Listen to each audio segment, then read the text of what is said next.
نتعلم نخطو نتقدم وننير الدرب إذا أظلم. نتعلم والعلم سفير ما بين معلم ومعلم. العلم مدينة إلهام لا يدخلها إلا ملهم. ودليل العالم أستاذ اللطيف ونهوض الأمة مرهون. اللطيف ونهوض الأمة اللين فهيا نتعلم بالعلم. اللين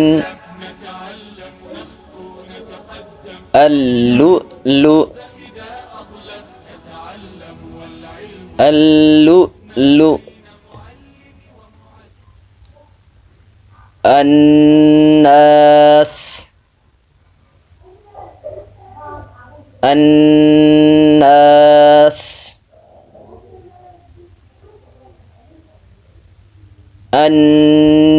النساء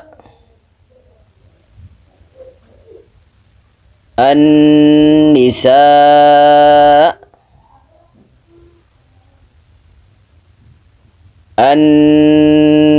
النور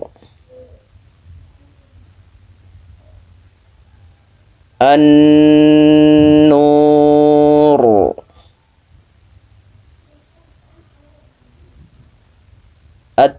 التناد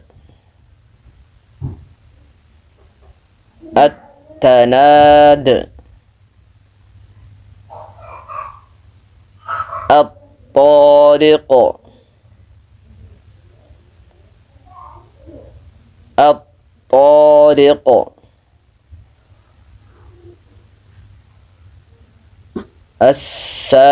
السائل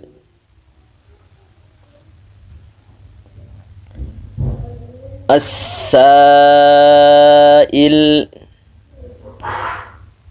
أداة سيفي عن أفيرسو waxaad dareemaysaa xuruuftii 14 ahayd inaan meeshan ay ku dhamaatay oo u dambeeyay nuun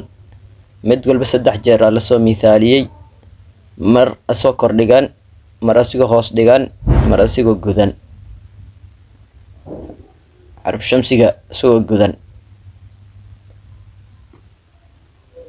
saad u jeedo laamka hadda laam shamsiga uu shidan yahay waa kordhigan yahay laamka shidan oo hoos dhigan laamkii shidan oo gudan nuunkii shidan oo kordhigan nuunkii shidan oo hoos dhigan nuunkii shidan oo gudan marka 14 xarfood halkaas miisaaladu ku dhamaatay kuwan waa marka lagu soo celiyo ta kulli miisaalkaas hore u soo qaadanay daan hore u soo qaadanay siin hore u soo qaadanay waa iska tadriib tababar ah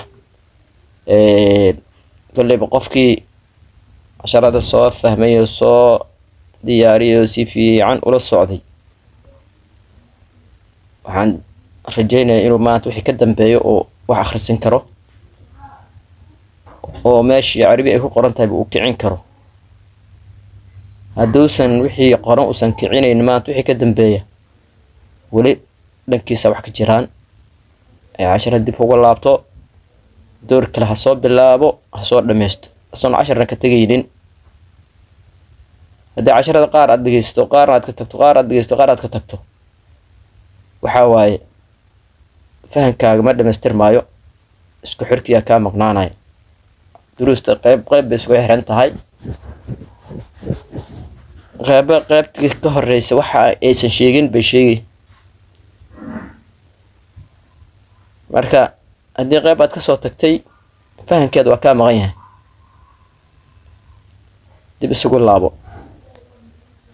qofkii soo fahmayna oo hadda wixii ka dambeeyay uu akhrin karo kitaab quraanka iyo carabiga meesha ugu imaataba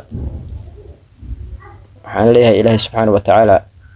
fahanka ku furo anna ku ziyaadiyo dadaalka soo muujisayna ilaahay subxaanahu wa ta'ala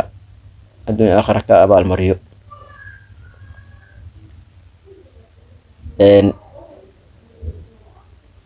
casharka kitaabka ama buug oo dhan waa iska gebagebo wixii farbar ku saabsanaa way noo soo dhamaadeen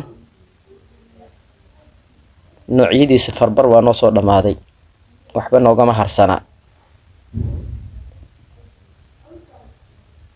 iska miisaalo wixii dhiman iska miisaalo waay wax miisaalo oo iyo maarta tababara iyo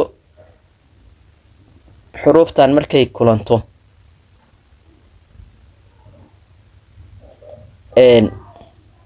axkaamta ka dhalanaysa kale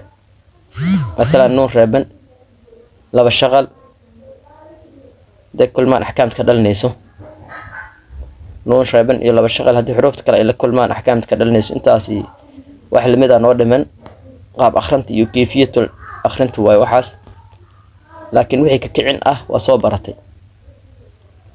waxaa noo dhiman in qur-aanka markaad akhrinaysid qaabkaad u akhrin lahayd keli